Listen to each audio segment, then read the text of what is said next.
ଯେ ପୁଣି ଘେନି ଷାଠେ ଛୁଆ ଖାଇ ଯୋଗିନୀ କାନ୍ତାନି ରକ୍ତ ମୁଖା ହୋଇ ବୋଲିବେ ଯେ ସାଙ୍ଗ ହୋଇ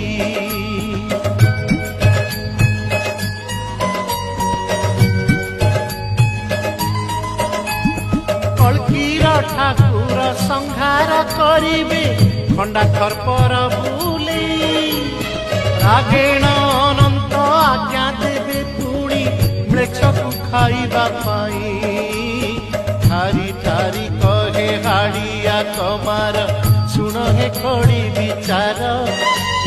ଜ୍ଞାନ ନୁହେଁ ତ ଗୁପତ ଜ୍ଞାନ ହେ ସୁଧିଚନେ କାନ